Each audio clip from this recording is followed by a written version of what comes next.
Сейчас находимся в населенном пункте Буча, где проходили все эти события, кровопролития, где русские оккупанты убивали мирных жителей.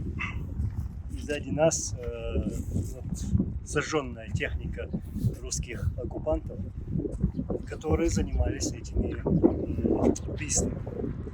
То есть проливали кровь мирных жителей. Сейчас появились даже списки,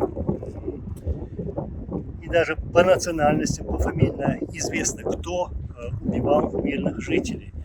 Среди них более тысяча русских и россиян в общем. И сейчас так раздуто средствами массовой информации, что якобы здесь находились чеченцы. И среди этих тысяч русских оккупантов было 2 чеченца. Как я сказал, эти списки опубликованы. Вот. И как вы видите, вот, новейшая русская техника, сожженная украинскими героями. Можно еще туда вернуть. Здесь тоже вся эта военная техника, и БМП, МТЛБ, далее там танки, ну в основном БМП. Пройдем туда.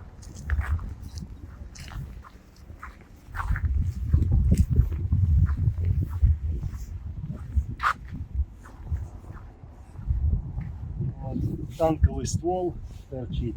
Оторвала башню.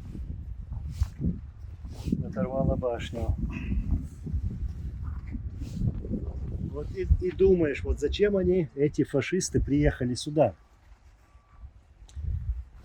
Когда я общаюсь с мирными жителями здесь, то ну, люди желают мира себе, другим желают. И хотели бы жить спокойно, если бы вот такие фашисты не приходили бы на эту землю. У нас тоже была война дважды, и эти русские оккупанты убили у нас более 300 тысяч мирных жителей. Более 300 тысяч мирных жителей. И среди них 45 тысяч детей. И это все делали русские оккупанты.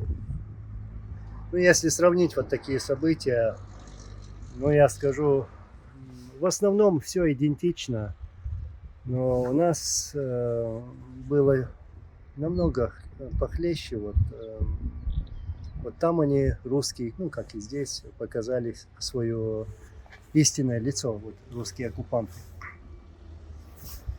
То же самое, вторгались в села, сжигали дома, выводили мирных жителей, это старики, женщины, дети, и расстреливали их.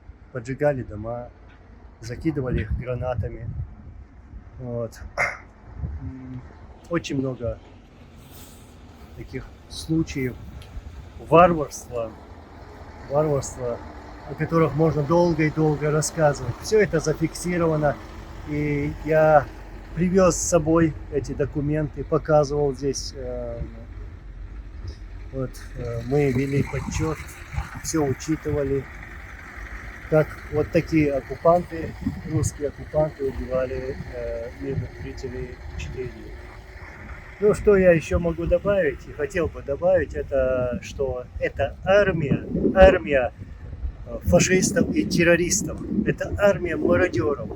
Так же, как в украинских населенных пунктах, они заходили в наши села и мародерничали. Забирали все, ложки, поварешки, гусей, кур, телевизоры, все, что попадалось под руку. Забивали машины, забивали эти БМП и увозили в сторону России. Своим семьям, женам, детям подарки из Ичкерии. Вот. Но хвала Всевышнему, что у Ичкерии, у Украины есть мужественные воины, которые будут отстаивать свои земли, и иншаллах победа за украинским народом, а мы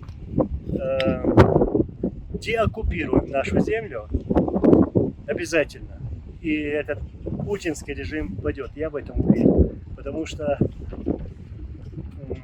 так нельзя, так невозможно.